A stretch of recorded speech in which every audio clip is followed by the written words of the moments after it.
Amen. Purihin po ang Panginoon. Amen. Minsan pa nga po, palakpakan natin ang ating Panginoon. Hallelujah. Hallelujah. Tunay nga po na pag gusto natin sumamba sa Panginoon, walang araw o oras. Amen? Amen. Kaya natin pumunta sa bahay-sambahan. Meron naman mga nagpaalam dahil meron po silang pasok. At yung ilan po may karamdaman. Ano po? Kaya mamaya mananalangin po tayo para sa mga may karamdaman. Amen? Sa araw pong ito, ang pamagat po ng ating pagbubulayan ay ang banal na pagpapagaling. Sino dito naniniwala na mayroong banal na pagpapagaling? Amen. Amen. No? Divine healing. Yan po yun. Pwede po ba tayo manalangin bago po natin basahin ang salita ng ating Panginoon? Hallelujah. Purihin ka, sambahin ang pangalan mo, Panginoon. Alam namin na lugod ka, Panginoon, sa aming mga pagsamba, sa aming mga papuri, Panginoon. O Diyos, dalahin kong banal mong Espiritu, siyang patuloy na kumilos sa buhay ng bawat isa sa amin, sa may mga karamdaman, Panginoon.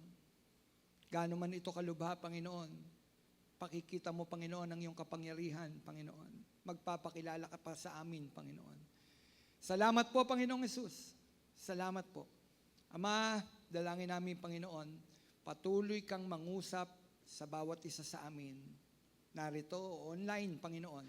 Salamat po. Sa iyo ang papuri, sa iyo ang pasasalamat, sa pangalan mo, Hesus, na aming Panginoon, tagapagligtas. Amen. Amen. Palakpakan natin ang ating Panginoon. Hallelujah. Muli, pakibukas niyo po sa Matthew 8. Ito po'y karugtong nung nakaraan nating tinalakay. Matthew 8:16, verse 17. Ang sabi, nang gabing iyon, dinala kay Jesus ang maraming inaalihan ng mga demonyo. Sa isang salita lamang ay pinalalayas niya ang masamang espiritu at pinagaling ang lahat ng may karamdaman. Ginawa niya ito upang matupad ang sinabi ni Propeta Isaiah. Kinuha niya ang ating mga kahinaan at binata ang ating mga karamdaman. Nung nakaraang linggo, tinalakay natin ang kapangyarihan ni Jesus para magpagaling ng mga may karamdamang espiritual. Amen po ba? Amen. At lahat po tayo nakatanggap ng kagalingang espiritual sa ating Panginoon. Ano po? Binago ng ating Panginoon ang ating mga buhay. At ngayon po, napakahalaga po na maunawaan po natin, ang ating Panginoong Hesus ay hindi lamang nagpapagaling ng espiritual na buhay, kundi si Hesus ay nagpapagaling rin namang pisikal. No?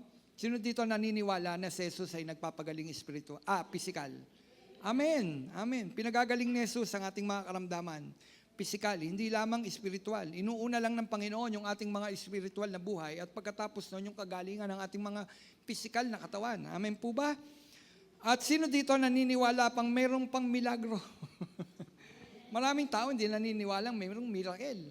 No po? Alam niyo po mga kapatid, hanggang ngayong araw na hanggang sa panahong nating ito, nangyayari pa rin ang miracle, ang milagro. Amen? At mangyayari ito sa mga taong naghahangad ng milagro ng ating Panginoon. Amen. Ang sabi ko nga, pinagagaling ni Jesus ang ating mga pisikal na katawan. Kung pinagagaling ni Jesus ang karamdaman pisikal, pisikal ni Mateo, ang sabi, makikita din natin na pinagaling ni Jesus ang karamdamang, ayon, namali lang po ako, namali lang mga kapatid, pasensya na, tao lang po ha. Si Jesus, inabot niya si Mateo na may karamdamang espiritual. No? Pero makikita rin po natin, ang ating Panginoon, nagpapagaling, sabi ko nga, nagpapagaling ng ating katawan, pisikal. Ngayon, tanong, ano ba ang banal na pagpapagaling? Kasi yan ang pamagat ang banal na pagpapagaling. Ano ba yung banal na pagpapagaling? Una, ang banal na pagpapagaling, ito ay mula sa Diyos. No? Mula sa Diyos. Amen? Saan daw mula ang banal na pagpapagaling? Mula sa Diyos, ang sabi. Ito ay pagbabalik ng kalusugan sa taong may sakit sa pamagitan ng direktang gawa ng Diyos sa taong may sakit. Milagro. No? Gawa ng Diyos sa taong may sakit. Alam nyo, ang usaping ito ay napaka-kontrobersyal. Lalo na sa panahong ito. Sabi ko nga, madami nang hindi naniniwala sa banal na pagpapagaling o marami nang hindi naniniwala sa milagrong nagagawa ng ating Panginoon Diyos. No? Hindi naman po masamang pumunta sa doktor, tama naman po, ginagamit po ng Panginoon yung mga doktor at ginagamit din po yung mga medisina. Hindi po ako tumatayo dito para sabihin sa inyo, huwag na kayong uminom ng gamot. Masama po yun. No? Ginagamit ng Panginoon yung mga gamot na yan. Ginagamit din ng Panginoon ng mga doktor para pagalingin tayo, pisikal. Pero merong kilos ang Panginoon, kakaiba. No? Kakaiba. Kakaibang gawa ito. Ito, sabi ko nga, ito'y controversial. Dahil marami ng tao na hindi naniniwala sa milagrong nagaganap. Ngunit kadalasan, maririnig mo sa bibig ng mga doktor, lalo na kung maluba ang sakit ng isang tao, anong naririnig? Kapag sinabing maluba na ang karamdaman, at meron ng taning ang kanyang buhay, anong maririnig mo sa doktor? Maluba, sabi niya, milagro na lang para siya mabuhay. Tama po ba? Yan ang sinasabi ng mga doktor kadalasan. Kapag hindi na kaya, milagro na lang. Amen? May mga doktor na maririnig po kayo, sinasabi nila, milagro na lang. No? Ngayon, pag narinig mo yung salita na yon, anong dumarating sa puso ng mga tao kapag ikaw ay mayroong sakit na maluba? Ano nararamdaman? O ikaw yung kamag-anak ng isang taong maluba, ang kalagayan. Ano mararamdaman mo pag sinabi ng doktor, milagro na lang? Iiyak. Iiyak. Tama po ba? Pero dun sa salita na yon ng doktor, mayroong pag-asa. Hindi niyo nakita? May pag-asa. Hindi niyo sinabi agad, mamamatay na yan. Kundi, milagro na lang. Ibig sabihin po nun, sa bibig mismo ng doktor na nagsabing milagro na lamang para siya gumaling, doon papasok ang ating Panginoong Hesus. Amen? Sa bawat sitwasyon naman ng ating buhay, nandun ang Panginoon. Kaya lang, doon sa hindi kayang gawin ng tao, kaya ni Hesus. Amen? Kaya sabi ng doktor, milagro na lang. Pero sa salita na yon, sabi ko nga, may pag-asa. May pag-asa pala para ang taong tinaningan ng doktor, umasa, magkaroon ng pag-asa. Ngayon, asan doon ang pag-asa? Asan doon? Yung salitang miracle. No, miracle. Diyos na lang. Diyos na lang ang makagagawa. No, Diyos lang talaga naman ang makagagawa ng banal na pagpapagaling. Amen? So may hope. May pag-asa. Sabi ko nga, doon papasok ang Panginoon. Doon sa panahon na tila wala ng pag-asa, sa mundong ito, wala ng pag-asa sa doktor, pero sa Diyos, mayroon. Kayang gumawa ng ating Panginoon. Ngayon, sa Biblia ba, mayroong mga example na mababasa natin na kung saan ang ating Panginoong Hesus ay nagpagaling sa sabihin natin yung hindi natural na kaparaanan. Supernatural. Kasi pag binanggit yung hindi natural na kaparaanan, doon papasok yung supernatural. No, supernatural na paraan. Sa Biblia, mababasa po natin, si Jesus, binuhay niya si Lazaro. Sino ang makabubuhay sa patay? Di po ba? Ang sabi nung yung istorya na matatagpuan niyo yan sa John chapter 11. May nagsabi sa ating Panginoon, puntahan mo ang iyong kaibigan si Lazaro kasi naghihingalo siya, may sakit siya, maluba. Pero ang ginawa ng Panginoon, hindi agad niya pinuntahan. Kadalasan kapag sa amin sinabi sa atin na maluba ang iyong kamag-anak, ano gagawin mo? Pupunta agad. Di po ba? Bilang kaibigan, pupunta agad. Pero dito, mapapansin po natin sa istorya na ito, kapag binasa niyo yung John chapter 11, makikita niyo po, ang Panginoon nagpaantala. Hindi muna. Marami pang pinuntahan ng Panginoon. At ang sinabi ng Panginoon, hindi mauwi sa kamatayan ang karamdaman ni Lazaro. Ano sabi ng Panginoon? hindi mauwi sa kamatayan ang kalagayan ni Lazaro. Tapos pagdating ng Panginoon sa bahay ni Maria, no, at ni Marta, patay na 3 araw si Lazaro. Ano ba sabi ng Panginoon?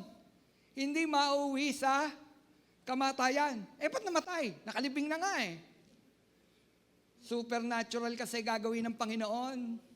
Kaiba sa natural na nagaganap.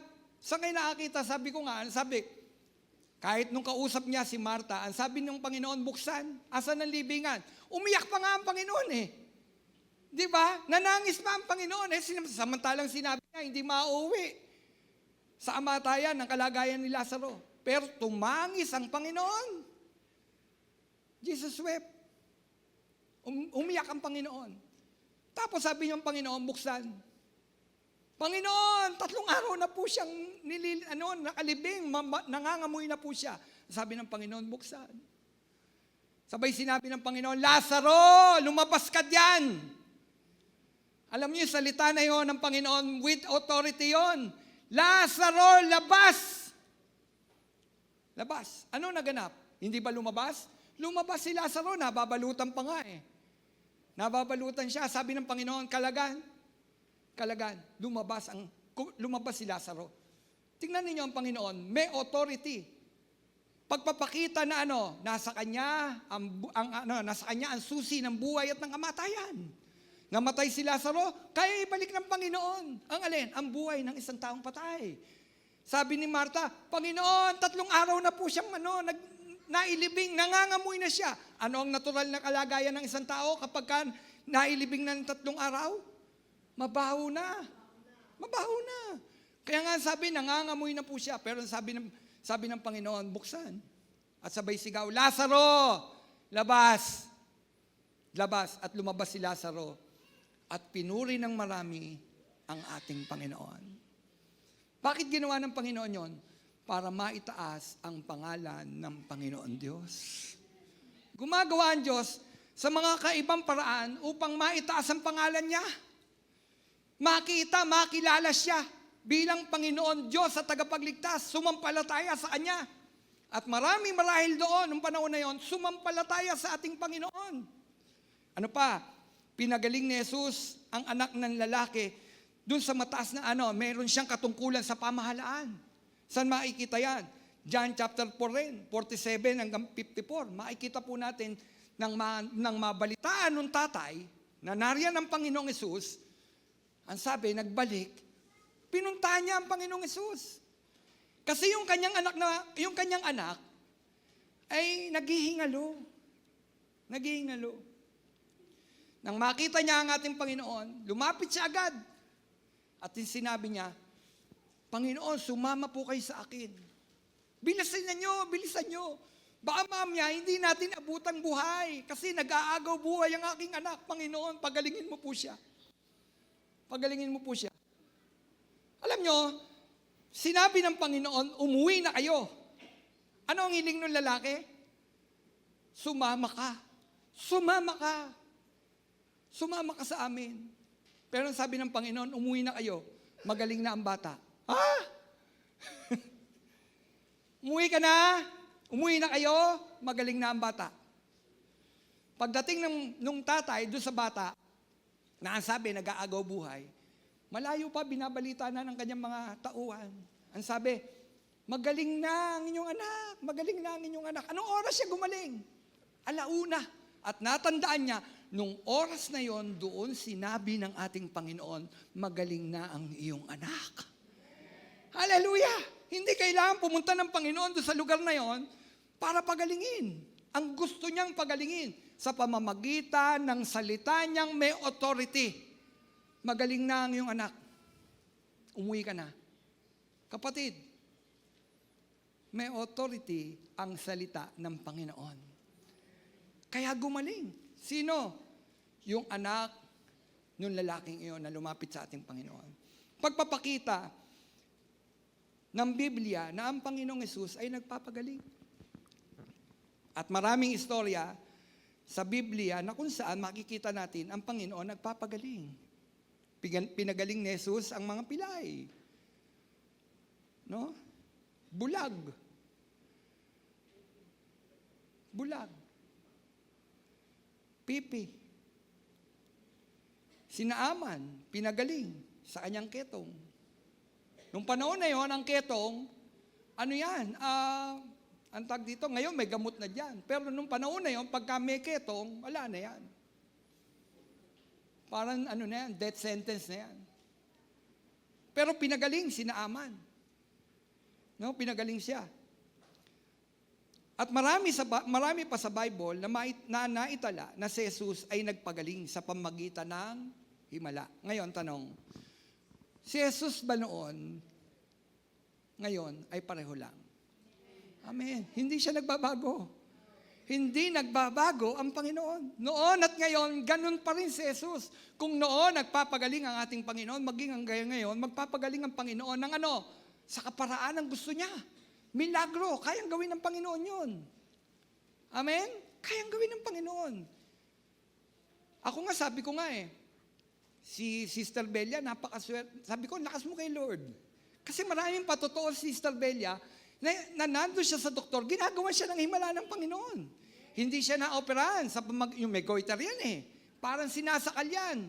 Pero nang ma-born again Sister Belia, napag-pray po yan, gumaling yung kanyang goiter. Gumaling, hindi siya nag-take na ng gamot. No? Gumaling si Sister Belia. Yung sinabi ng doktor, dalhin mo na sa ospital si Belia dahil o-operahan yan. Puputok na yung appendix kasi talagang namamalipit si Sister Belia noon. Magkano po ba yan, Dok? Inuulit ko lang para mapapurihan ang pangalan ng ating Panginoon. Makita natin na talagang ang Diyos nagmimilagro maging hanggang ngayon. Sabi ng doktor sa amin, dalhin mo na yan sa ospital kasi o-operahan niya. Kailangan puputok yan. Magkano po ba, Dok? Maganda ka ng mga 60. Wala naman ako 60,000 nun. Saan nakukuha ng 60,000 nun? Baka nga hindi lang 60,000 yun. Dok, wala na po bang tawad yan? Sabi niya, dalhin mo na lang muna, tsaka niya pag-usapan kung saan kayo kukuha niyan. Basta mahalaga, ma-operahan siya. Kasi puputok na nga yung appendix niya. Namaga. At kapipisil ng doktor, talaga umiiktad si Belia. Umiiktad si Belia. Pero ano nangyayari? Sabi ko sa doktor, uuwi po muna kami.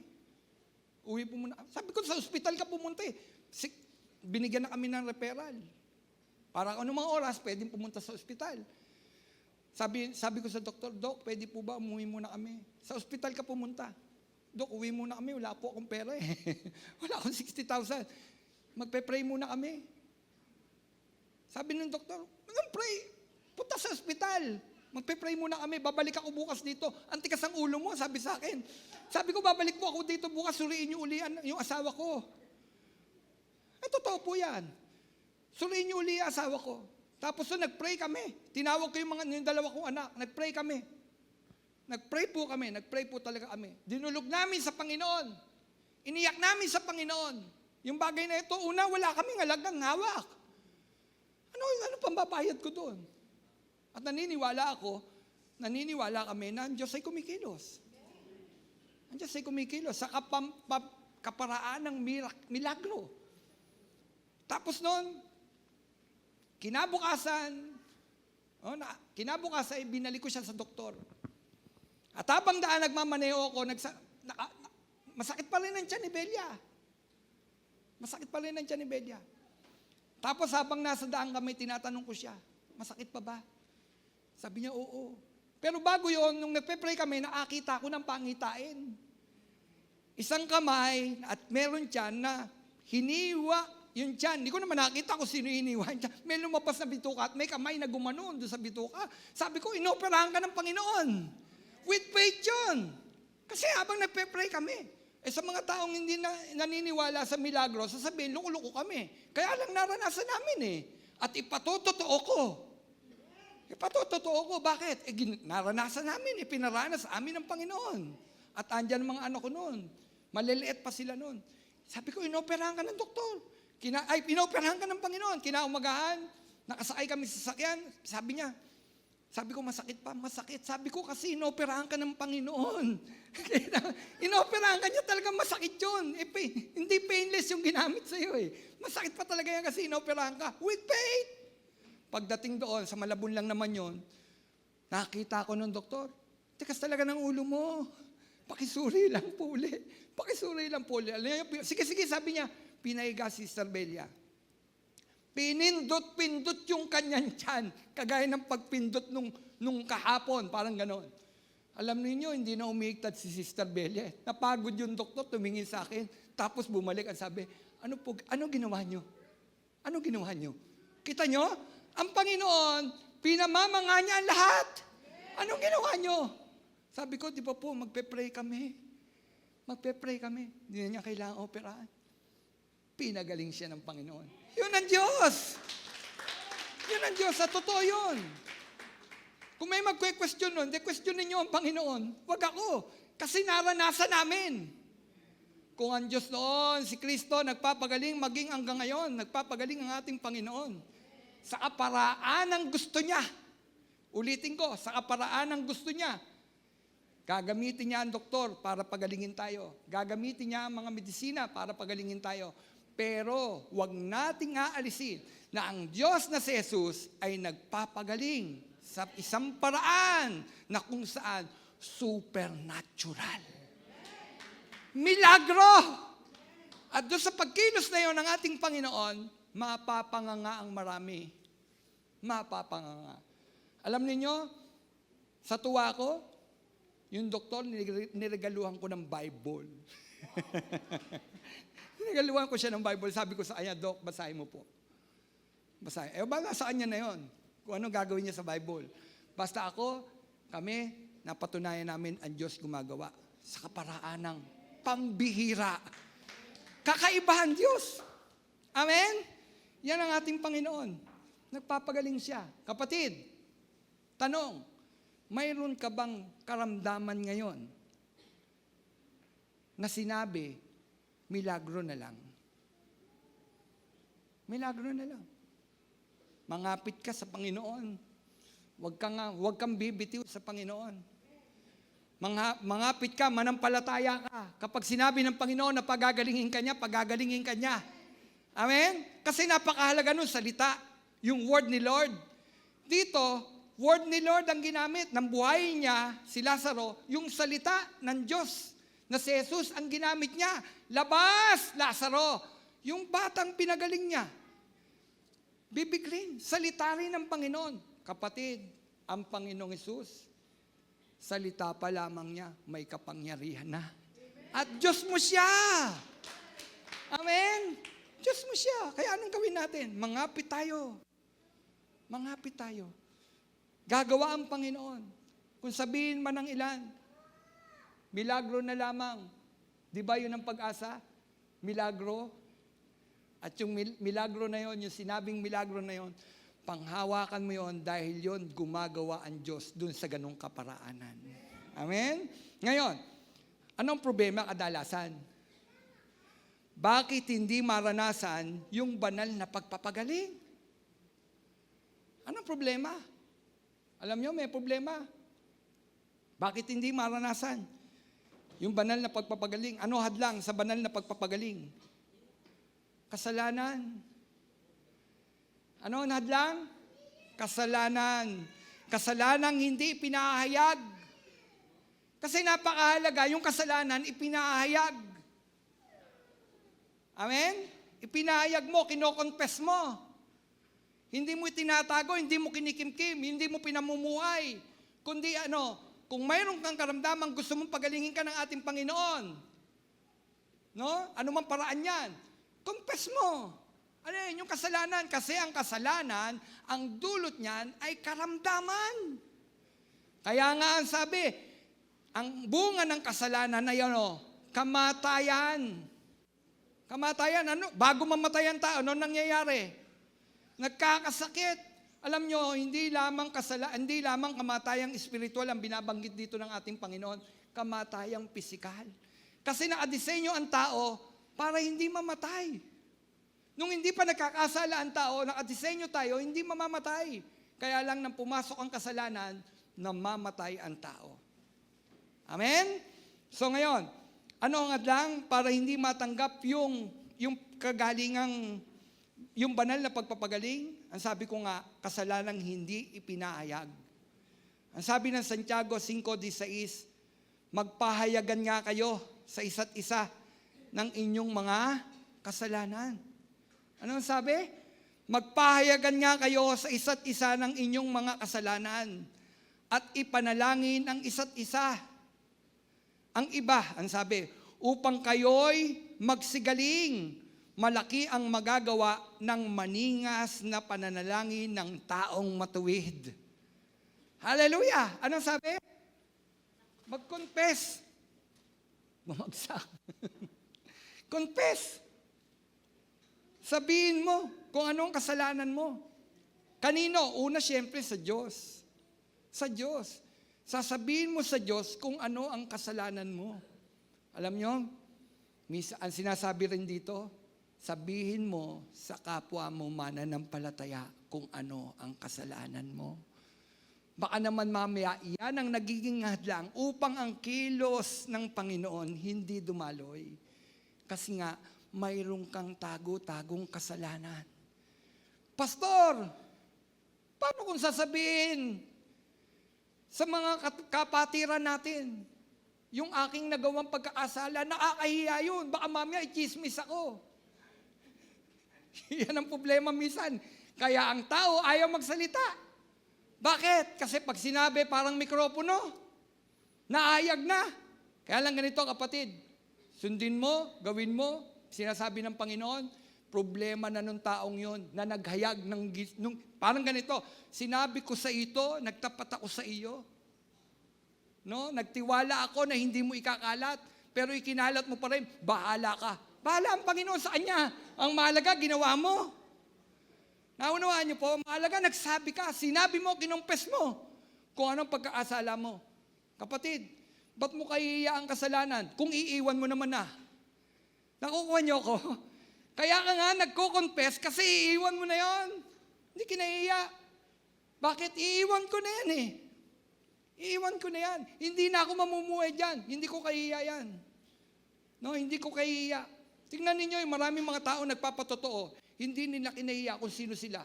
Sinasabi nila kung sino sila. Hindi para mag-glorify ang kasalanan. Pinakikita na siya ay dating masama, ngunit ngayon nakatagpo ng pagbabago sa ating Panginoon. Amen. Hindi para mag-glorify yung kasalanan. Kundi sinasabi niya, eto ako noon, eto ako noon. Kapatid, sabi ko nga, gusto mo makatanggap ng kagalingan. Baka naman mamaya, mayroong sagabal. Unang sagabal, kasalanan. Ihayag natin. Sabihin natin. Pumili ka sa mga kapatiran. O kaya sa pinagtitiwalaan mo, basta kung sino, pinagtitiwalaan mo. Pumili ka ng taong mahahayagan mo. Nagkasala ako, kapatid. May kasalanan ako. Pwede ba ipanalangin mo ako? Ngayon, ikaw na nasabihan, dapat nagiging mabuti kang katiwala. Kung nasabihan ka ng kasalanan na nagawa, tiko mo ang bibig mo. Huwag mo ipagkakalat. Uy, sister, brother, si brother, pag-pray natin. Bakit? Nagkasala pala. Nagkasala. Pag-pray natin, ginamit pa yung pag-pray.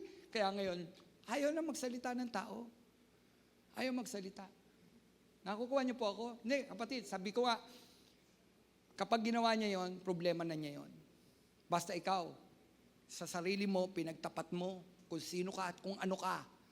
Kung ano ka. Kasalanan. Ang sabi ko nga, ang talatang ito ay nagbibigay sa atin ng mahalagang dahilan kung bakit ang kagalingan ay madalas hindi masumpungan ng Kristiyanong sa komunidad daw ng mga Kristiyano. Ang kasalanan ay dapat ipahayag sa iba at maalab daw na manalangin. Para ang isa't isa, para sa isa't isa, ay dapat gawin ito sa Diyos, manalangin.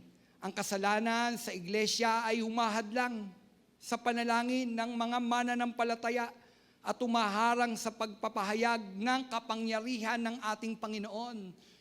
No? Yun daw kasalanan, Nagiging hadlang yon, minsan sa loob mismo ng simbahan. Kaya hindi maakilos ang Panginoon kasi nga mayroong kasalanan. Minsan nandun sa loob ng simbahan yung kasalanan. Nagagawa. Anong dapat? Iayag.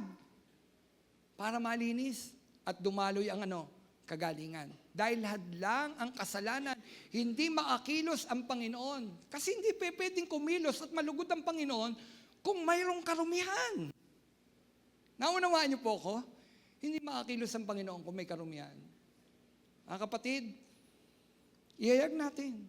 Sabihin natin, kung nagkasala tayo, sabihin natin, ako po nagkasala po ako. Nagkasala po ako. Patawarin niyo po ako. Naunawaan niyo? Patawarin niyo po ako. At tayo naman, siyempre, bilang mga mananampalataya, magmamahalan tayo. Idadalangin natin sila sa Panginoon. Amen? Yon, ano pa ang hadlang? Ano pa hadlang? Ang hadlang pa ay yung pagpapahirap daw at pag-aalipin ng demonyo. Yun ang isang hadlang. Alipin ni Satanas. No? Ang sabi ng Lucas 13:11 hanggang 13, may isang babae roon na 18 taon nang may sakit. Gawa daw ng masamang espiritu na nasa kanya. Siya'y hukot na hukot at hindi makaunat. Ano daw? Hukot na hukot at hindi makaunat. Nang makita ni Jesus ang babae, tinawag niya ito at sinabi, magaling ka na sa iyong karamdaman. Nakita ninyo? Bakit na hukot yung babae? Bakit? Ang sabi, mayroong mga masamang espiritu na nasa kanya na umaalipin sa babaeng ito. Ang sabi ng Panginoon, nang makita siya ni Jesus, tinawag niya ang babae at sinabi, magaling ka na sa iyong karamdaman. At pinatong ni Jesus ang kanyang mga kamay sa babae. Noon di nakaunat ito at nagpuri sa Diyos. Sabi ko nga yung salita ng Panginoon, may authority kay Satanas. Di po ba yung nakaraang linggo, may authority siya kay Satanas. Bakit? Diyos siya eh. Diyos siya. Kung naaalipin man niya ng napakaraming masamang espiritu ang taong yan, kayang-kaya ni Jesus kapag nakatagpo ng taong mayroong inaalian siya ng masamang espiritu at mayroon siyang karamdaman, pinahirapan siya ng masamang espiritu, sa isang salita lamang ng ating Panginoon, ang taong ito gagaling. Sabi ng Panginoon doon sa babaeng hukot, magaling ka na. Magaling ka na. Di po ba yung salita na yun ng ating Panginoon, napakasarap mapakinggan. Magaling ka na. Kung mayroong kang karamdaman ngayon, alipin ka ng bisyo. Alipin tayo noon. Kasi alam niyo, ang taong mabisyo, alipin niya ng alipin niya ni Satanas. Kaya nga hindi siya makaalis doon eh. Kasi mayroon siyang tanikala. Nakuha niyo po? Tapos sabi ng Panginoon, malaya ka na. Kaya nga pag nakilala mo si Jesus, pinalaya ka na eh. Di po ba? Kaya kinasabi ko, yung awit ko, biniyag ng dyablo, pinalaya ni Jesus. Biniyag ng dyablo, pinalaya ni Jesus. Biniyag ng dyablo, pinalaya ni Jesus. Umawit ng hallelujah, pinalaya ni Jesus. Sino dito pinalaya na ni Jesus? Amen. Dati tayo mga bihag ni Satanas. At si Satanas naglalagay ng karamdaman sa ating mga katawan. Tandaan po natin yan. Anong kanyang misyon? To kill and to destroy. Yun ang kanyang misyon. Kaya lang mayroong mas mataas na authority sa kanya at walang iigit doon. So, sa authority na yon. Kanino authority? Kay Jesus. Kapatid, kay Jesus. Kaya sa isang salita lamang ng Panginoon, gumagaling ang taong may sakit. Magaling ka na. Agad-agad, ang sabi, ipinatong ni Jesus ang kanyang kamay sa babae, noon di naunat ang babaeng hukot. Anong ginawa ng babaeng ito? Nang umunat yung kanyang katawan, hukot eh. Anong ginawa ng babae? Umuwi? Nagpuri. Kapatid, kung ikaw ay makatanggap ng kagalingan sa Panginoon, purihin mo siya, sambahin mo siya. Yan ang nararapat sa Diyos. Amen. Kasi marami mga nakatanggap ng kagalingan, wala na. Iniwan na ang Panginoon. Naalala lang kapag may karamdaman, Panginoon, pengi noon. Pengi ng kagalingan, Panginoon. Naalala ang Panginoon. Pero pag magaling na, hindi na maalala ang Panginoon. Bumalik ka sa 10 ketongin. Ilan yung pinagaling? 10. Ang sabi ng Panginoon, 10 ang bumalik. Sa 10 ang pinagaling, pati isa ang bumalik. Samaritano pa. Pati isa lang bumalik at nagpuri, nagpasalamat sa Panginoon. Asa ng siyam? Kapatid, kapag nakatanggap tayo ng kagalingan mula sa Panginoon, bumalik ka sa Panginoon, sambahin mo siya, kilalanin mo siya, pasalamatan mo siya dahil pinagaling ka ng Panginoon. Sino dito naniniwala hanggang ngayon, nagpapagaling ang Panginoon? Hallelujah! Sabi nga, walang cancer sa Panginoon. Walang cancer sa Panginoon. Kayang-kaya ng lahat, kayang-kayang pagalingin lahat ng Panginoon pag gusto niya. Amen? At lalo na sa pagsusumamo ng isang taong nananalangin. Panginoon, patawarin mo po ako sa aking mga kasalanan. Pagalingin mo po ako, maawa ka. Kapag narinig na ng Panginoon yung salita, patawarin mo ako, napakalambot ng puso ng Panginoon. Hindi sasabihin ng Panginoon, ang tagal-tagal mong nagpakalulong sa kasalanan, nagpakasarap ka, tiisin mo yan. Hindi sinasabi ng Panginoon yon. Agad-agad sinasabi ng Panginoon, pinatawad ka na. Sa salita mo lang sa Panginoon, patawarin mo ako, Panginoon. At nakita ng Panginoon yung sinseridad ng puso mo na humihingi ka ng tawad sa Panginoon agad-agad. Andiyan ang kapatawaran ng Panginoon. Sabi ko nga, bakit? Malambot ang puso ng Panginoon. Amen? Hindi niya kayang tiisin ang isang taong nagbabalik loob at nagsasabing, patawarin mo ako. Ngayon kapatid, kung nakatanggap ka ng kagalingan, anong gagawin mo? Iwan? Kalimutan? Pastor, gumaling lang po ako. Maglilingkod ako sa Panginoon. Gumaling lang po ako. Maglilingkod ako sa Panginoon. Yan, madalas ang sinasabi ng mga taong may karamdaman. Amen? Di ba yung pinatotoo ko? Ilang linggo namin pinupuntahan nila Ate Lex. Yung babaeng na balda. Pastor, gumaling lang po ako. Maglilingkod ako sa Panginoon. Maglilingkod po ako sa Panginoon. Talaga po? Oo. Maglilingkod po talaga ako sa Panginoon. Isang punta namin, wala na siya sa higaan. Tapos ni anino niya, hindi ko rin nakita sa simbahan para bumalik. Magpasalamat man lang sa Panginoon. Hindi naman kami dapat pasalamatan. Ang dapat pasalamatan ay ang Panginoon. Tapos nangako. Pag nangako ka, gawin mo. Nangako ka, gawin mo. Kung sinabi mong, maglilingkod ako sa Panginoon, maglingkod ka sa Panginoon. Yan ang paraan para masamba mo. Mapuri mo ang Panginoon. Amen?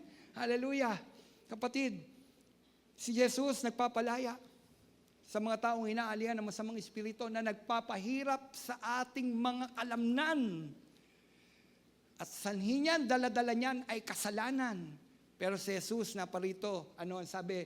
Upang bigyan tayo ng masagana at kaaya-ayang buhay. Palakpakan nyo nga, Panginoon. Ano pa? Ano pa, ngadlang? Kawalan ng pananampalataya sa Diyos. Di po ba? Paano malulugod ang Panginoon kung wala ang pananampalataya sa Kanya? Kaya tayo pagagalingin ng Panginoon kasi sa pamamagitan ng pananampalataya. Sino dito, pag may sakit, makita pa lamang yung bubungan nung klinika ng doktor, magaling na siya. Naranasan niyo yun? Yung meron kang sakit, tas nakita mo pa lamang si doktor, magaling ka na. Nawawala ang lagnat mo, bumababa ang BP mo. Dalin mo ako kay doktor, dalin mo ako kay doktor. Di po ba? Tama naman eh. Alam niyo, meron ganun. Makita pa lang yung doktor, magaling na. Okay naman po, BP nyo. O hindi ka nalilalagnat. Bakit? Kasi, dalhin mo ko kay doktor. Meron kang pananalig doon sa doktor Na yan, magaling yung doktor na yan. Tama naman. Sabi ko nga, ginagamit sila ng Diyos.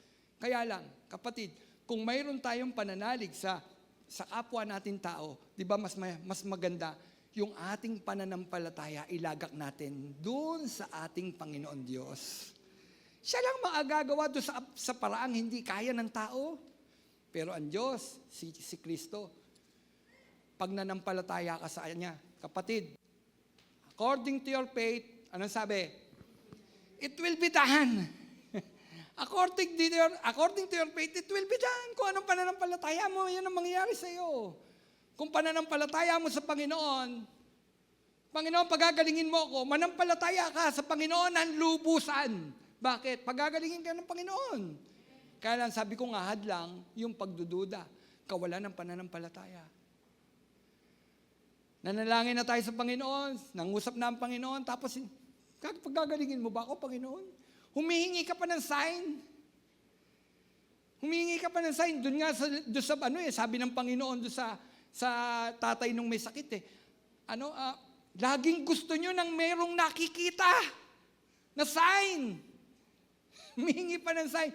Ang pananampalataya ay ang paniniwala sa mga bagay na hindi mo nakikita ngunit pinaniniwalaan mong magaganap. Yun ang faith. Yun ang meaning ng faith. No? Ang pananampalataya ay ang paniniwala sa mga bagay na hindi mo nakikita, ngunit pinaniniwalaan mong magaganap. Si Jesus, hindi natin nakikita. Pero pag sinabi niya na pagagalingin ka niya sa pamamagitan ng kanyang mga salita, pagagalingin ka niya. Faith. Patatagin mo ang pananampalataya mo sa Panginoon. Mangapit ka sa Kanya. Huwag maging hadlang yung pagdududa. Huwag nating pagdudahan yung mayroong magagawa. Amen? Mayroon siyang magagawa. Ano Panginoon? Mayroong magagawa. At walang hindi kayang gawin ng ating Panginoon. Kaya ang pananampalataya mo, kapatid, buuin natin sa harapan ng Panginoon. Amen? Hallelujah. Ano pa? Ang hadlang. Mga katuroang hindi ayon sa Biblia. Alam nyo, minsan marami tayong mga pinaniniwalaan na hindi ayon sa Biblia. Oh.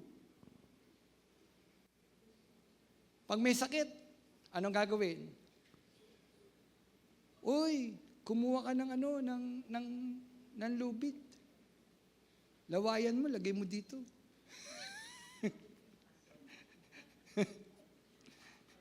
Bisa kung ano-ano nilalagay doon sa kamay, posporo. Hindi. Ang kagalingan, makakamit mo by faith. By faith. Hindi kung ano-anong mga medalyon na ipagsasabit mo. Alam niyo bang mga medalyon na yan pa umiingga niya para masamang espiritu pumunta sa iyo. Kasi doon mo nilalagak yung tiwala mo. Alam niyo ba, pag nilalagak niyo isang bagay, doon sa isang bagay na hindi naman Diyos-Diyosan yun. Nilagak mo ang tiwala mo, pagagalingin ako neto. Itong medalyon na ito. Tanong, meron ba sinabi sa Bible, nagagaling ka sa pamagitan ng medalyon? Mga kapatid, mayroon ba sinabi sa Bible, nagagaling ka sa pamagitan ng mga bato? Ding! Ang bato! Di ba? Kapatid, hindi. Wala yan sa Biblia. Ano ba sinabi ng Bible? Pagdating sa agalingan, tawagin ang matatanda sa iglesia. No? Puntahan ang may sakit, kumuha ng langis, ipahid sa ulo, panalangin. Yun ang kaparaanan ng Diyos na nasa Biblia kung paanong ipananalangin ang taong may karamdaman. Tawagin ang mga matatanda sa iglesia, mga leader, mga pastor, tawagin. Kumuha ng langis, ipahid. Ngayon kung walang langis, ipatong ang kamay. Ipatong ang kamay. At eto pa, meron kang langis. Pinatong mo ang kamay mo, hindi mo namang ginagamit yung pangalan ng Panginoong Hesus. Iba ang ginagamit mong pangalan, walang authority yun. Bakit? Kasi sa silong ng langit, anong binigay lang na ikaliligtas ng tao? Kaligtasang kaluluwa, kaligtasang pisikal, sa pangalan lamang ng Panginoong Hesus. Kaya gagamitin mo yung authority ng pangalan ni Jesus. Sabi ni Jesus, ba't hanggang ngayon hindi kayo humihingi sa Ama sa pamamagitan ng pangalan ko? Gamitin nyo ang pangalan ko sa Ama. Ano sabi ni Jesus? Gamitin natin ang pangalan niya sa Ama. Kapatid, pinagagamit ni Jesus, pangalan niya. Hindi ang posporo, hindi ang medalyon, hindi ang bato. No? Ano pinagagamit ni Jesus? Pangalan niya. Amen! Hallelujah! At doon sa pangalan na yon, kapatid, nakakapit din lahat ng kasagutan sa ating mga karamdaman. Ulitin ko, pagpanik nyo dito, ano ang nakikita nyo? Nasasalubong sa inyo na wala na nga lang yung ilaw. Christ is the answer. Pagpasok nyo pa lamang, pinaalala na ng simbang ito, ang tugon ay ang Panginoon. Manalangin ka, manampalataya ka, ang tugon ay ang Panginoon. Ang pangalan niya, yung authority ng Panginoon, gamitin mo sa pamagitan ng pangalan ni Pastor Romel, hindi gagaling yan. Walang authority ang pangalan ni Pastor Romel at kahit sino pa man sa daigdig na ito, gamitin natin ang pangalan ni Jesus Christ. Hallelujah! Di po ba? With faith. Kapatid, gagamit ka pa ba ng ding ang bato? Kalimutan mo na yung mga bato-bato na yan. Naglalaga ka ng tiwala sa wala naman. Ilagak mo ang iyong pananampalataya sa Panginoon. Amen? Sino dito may tinatago pang mga bato-bato? Tapon nyo na yan. At naniniwala ako, wala. Amen? Ano pa? Yon. Kakulangan ng mga leader sa church na nananalangin sa mga mananampalataya. Kakulangan ng mga leader sa church na mananalangin ng may pananampalataya. Yon. Minsan kaya walang kagalingan kasi mismong yung leader sa loob ng simbahan hindi pala naniniwala na ang Panginoon ay nagpapagaling. Paano nga dadaloy? Kung yung leader ng simbahan o si pastor hindi naniniwala sa divine healing. Kapatid, si Pastor Romel naniniwala sa divine healing. At pinaranas ng Panginoon sa amin yung divine healing. Amen? Kahit napaka-importante, mismo sa loob ng simbahan, yung mga namumuno, yung mga leader, yung pastor, naniniwala na may kagalingan sa pangalan ng Panginoon. Amen? Yan. Yan yung mga hadlang. Ano pa?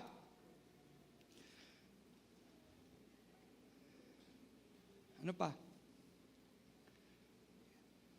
Yon. Pagkukulang ng simbahan na hanapin at makamtan ang mga kaloob ng mga himala. No? Hindi na hinahanap ng simbahan, okay na lang magkantahan tayo dito. Kasi yung himala, paggawa ng himala, gift yun.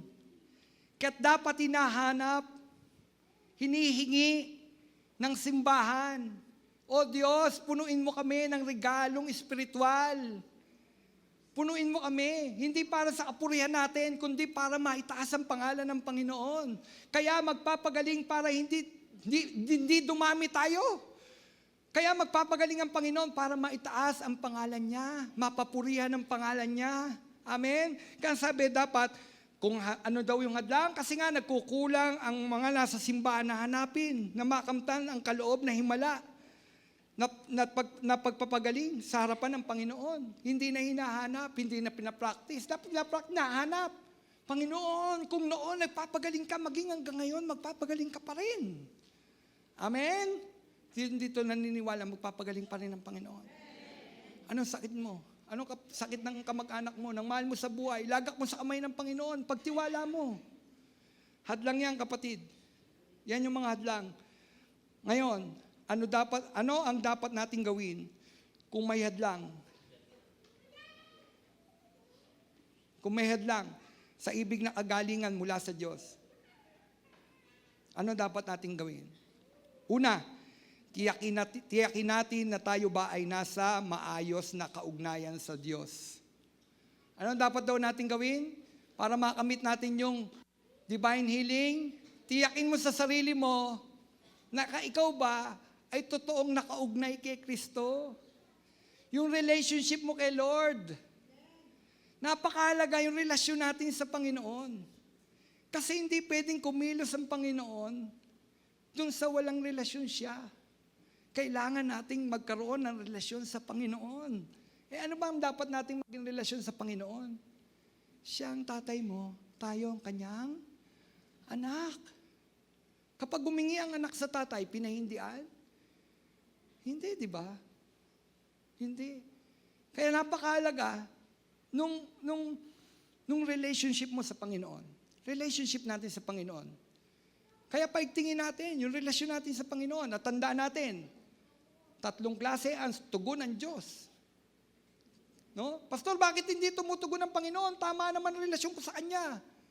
Kapatid, baka naman mamaya, ang sagot ng Panginoon, wait, maghintay ka. May tamang panahon. Di ba ang Panginoon, nung nalaman niya si Lazaro may sakit, nagpaantala muna. Hindi agad-agad pumunta para maitaas ang pangalan ng Diyos. Amen? Hindi lang kagalingan ng gusto ng Panginoon. Gusto ng Panginoon, maitaas ang pangalan ng Panginoon, mamangha ang mga taong naroon, sumampalataya sa Diyos, na makita mayroong himala. Amen? Kapatid, tiyakin mo yung relasyon mo sa Panginoon. Tinanggap mo ba si Jesus bilang Panginoon mo tagapagligtas? Dapat may relasyon tayo sa Panginoon. Dapat Panginoon mo siya talaga. Dapat tatay mo siya. Amen? Ano pa? Hanapin mo ang presensya ng Diyos. Para makamtan mo ang kagalingan mula sa Diyos, hanapin mo ang presensya ng Panginoon. Ano daw? Hanapin. But may ano ba sa presensya ng Panginoon? Anong meron sa presensya ng Panginoon? In your presence. Ano meron?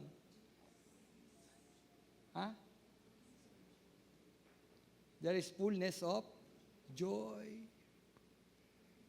Di po ba? In your presence, that's where I belong. In your presence, O Lord my God. Sambahin mo ang Panginoon. Seek mo yung presence ni Lord. Seek mo, hanapin mo. At kapag natagpuan mo ang presensya ng Panginoon, kapatid, pupunuin ka niya. Una ng kagalakang nagbumula sa Kanya. Ipadarama niya sa iyo, anak, andito lang ako sa pinagdaraanan mo. Nandito lang ako. Kung naantala man na pagalingin kita, may layunin ng Diyos. Bakit naantala ang pagpapagaling ko sa iyo? May layunin. Gusto kong matutunan mo. At mayroon sagot din naman ng Panginoon na no. No. Ayaw ng Panginoon. Sino sa Biblia ang sinagot ng Panginoon ng no? Alam niyo po ba? Meron po ba? Nakakaalam na ang Panginoon sumagot ng no sa kanyang lingkod? Si Pablo, sinagot ng Panginoon, hindi. May dahilan ng Diyos bakit hindi binigay yung kagalingang inihingi ni Paul. Sabi ni Paul, 3 beses ako na dumulog sa harapan ng Panginoon para maalis ang tinik na ito na nagiging silbing pamalo ni Satanas o tinik ni Satanas sa aking kalamnan. Tita niyo yun?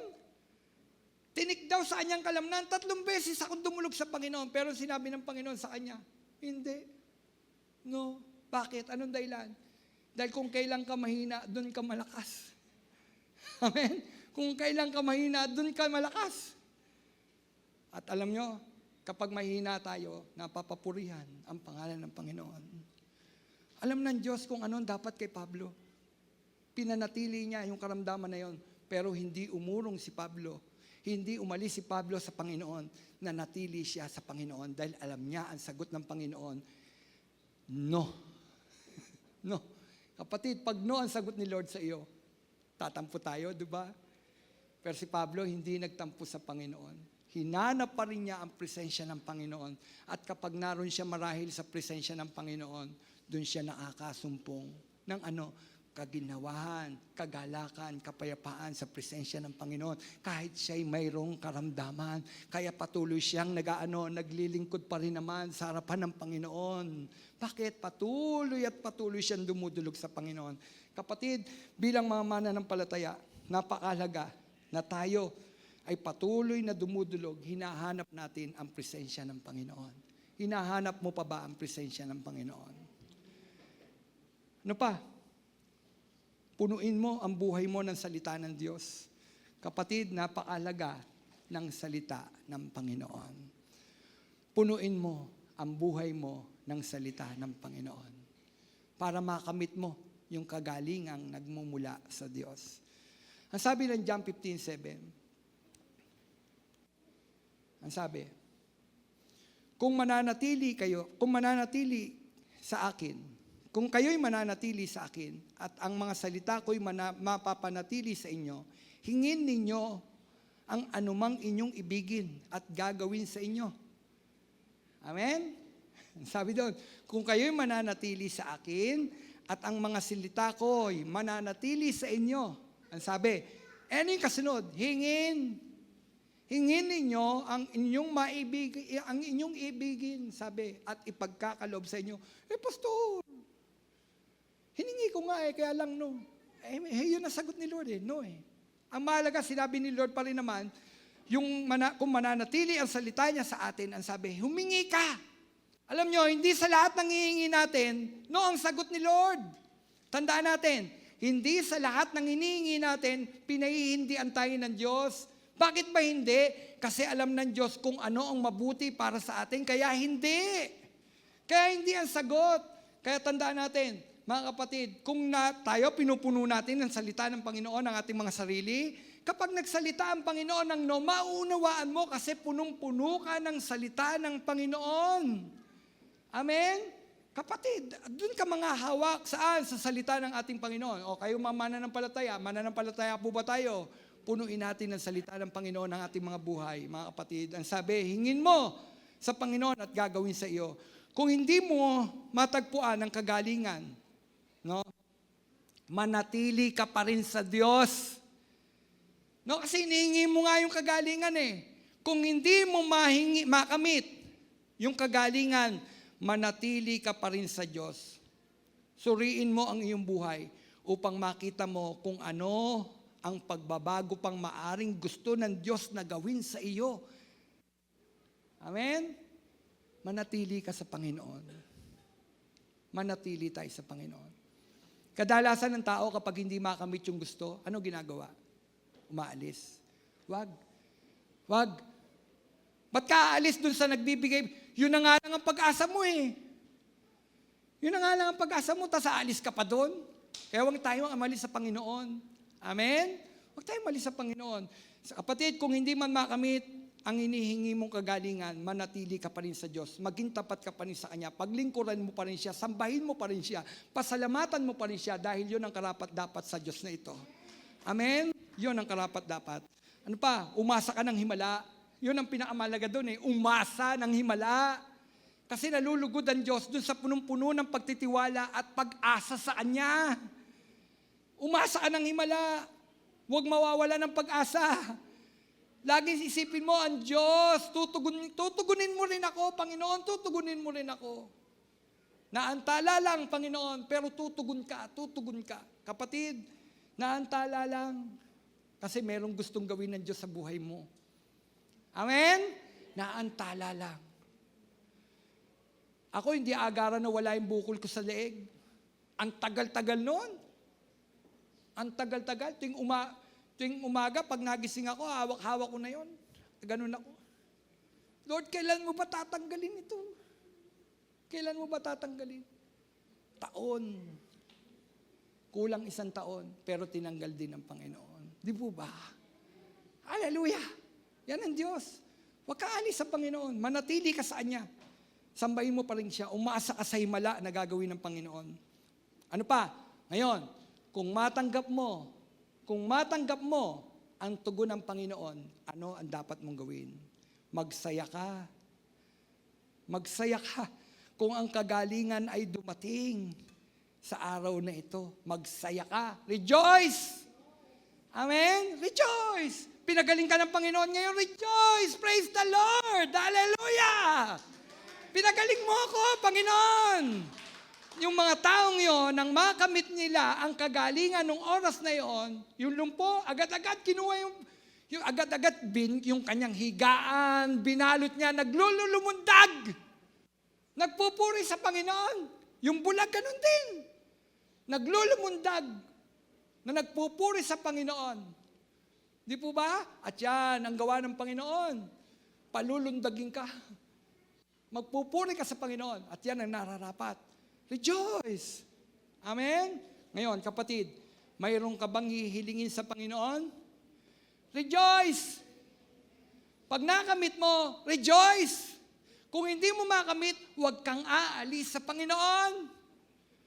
Huwag kang mawawala ng pag-asa. Bibigay rin ng Panginoon yan. Amen? Suriin ng sarili. Ba naman mayroong gustong ayusin ng Panginoon. No? Rejoice, kapatid. Dalawa na lang, matatapos na po ako. Yon. Alamin natin bakit naantala ang sagot ng Diyos. Sabi ko nga, baka may higit na magandang gagawin ng Diyos sa ating buhay para maitaas ang kanyang pangalan. Di po ba? Minsan dinidelay kasi gusto ni Lord, mas mamangha ang maraming tao. Mas mamangha. Amen? Panguli, lagi natin tandaan, no? Lagi mo itong tandaan. Kapatid itong panguli lagi mong tandaan. Bakit bibigay ni Lord yung sagot? Ang sabi, ikaw ay isang nagtalagang Kristiyano sa harapan ng Panginoon. Hindi ka iiwan o kalilimutan man ng Diyos. Ang sabi, ikaw ay labis niyang minamahal. Kung kaya't ikaw ay nakaukit sa palad ng Panginoon ang iyong pangalan. Amen. Di ba? Nakaukit ang pangalan mo sa kamay ng Panginoon. Di mo ba? Yan, ang pinakamasarap doon. Lagi, pag sinabing nakaukit ang pangalan mo sa kamay ng Panginoon, hindi ka kalilimutan ng Panginoon. Hindi tayo kailanman malilimot ng Panginoon. Malilimutan ba ng ina ang anak niyang tangan? Anong sagot ni Lord? Oo, malilimutan ng nanay, maaari. Pero si Lord, hindi kita malilimutan, kailan may di pababayaan. Hindi kita malilimutan, kailan may di pababayaan. Yan ang Diyos. Ano ang dapat sa Kanya? Ang pangalan mo nakaukit sa palad ng Panginoon. Sambahin mo siya. Pasalamatan mo siya. At dakilan Diyos, salamat Panginoon sa salita mo, Panginoon. At ang aming inaangkin, Panginoon, ang kagalingan, Panginoon. Kagalingan ng aming mga espiritual na buhay, kagalingan ng aming mga pisikal na katawan, Panginoon. Salamat, mayroong kaming Diyos na dakilang manggagamot. Salamat, Panginoon. At laging may pag-asa sa iyo, Panginoon. Salamat po, Panginoon. Napakabuti mong Diyos. Lagi mong ipadama sa amin ang iyong pag-ibig, Panginoon. Lagi mong ipadama sa amin, lagi, O Diyos, yung pagkalinga mo, Panginoon, sa bawat isa sa amin. Kung nangihina ang bawat isa, Panginoon, palakasin mo kami, Panginoon. Patuloy kami magtiwala, Panginoon, sa iyo, O Diyos. Salamat po, O Diyos. Diyos, dalangin ko, Panginoon, ang bawat kapatiran, Panginoon, patuloy na kalakasang espiritual, Panginoon, ipagkaloob mo, Panginoon, gamitin mo ang bawat isa sa amin upang maihayag ang salita mo, Panginoon. Online o face-to-face, Panginoon, maihayag namin ang salita mo. Hindi ka namin ikahiya, Panginoon, kundi itanghal ka namin, itaas ka namin, Panginoon. Itaas namin ang pangalan mo, Panginoon. O Diyos, salamat po, Panginoon. Ama, pinupuri ka namin, pinasasalamatan. Matagpuan mo nawa ang bawat isa sa amin sa iyong muling pagbabalik, Panginoon, na ang ginagawa namin ay nakapagbibigay lugod sa iyo, Panginoon. Ang laman ng puso namin, Panginoon, ay ikaw, Panginoon. Salamat po, Panginoon. Sa iyo po ang papuri, sa iyo po ang pasasalamat. Sa pangalan mo, Jesus, na aming Panginoon, tagapagligtas. Amen. Amen. Taas po natin ating mga kamay sa inyo na nag-iintay ng may pananabik sa ating Panginoong Jesus. Tanggapin niyo ang biyaya, pag-ibig, habag ng Diyos sa masalangit, ang pagliligtas, pagpapagaling ng Diyos Anak, pakikipisan, kaaliwan, kapuspusan ng Diyos Espiritu Santo ngayon at magpakailanman. Amen. Amen. Palakpakan natin ang Panginoon.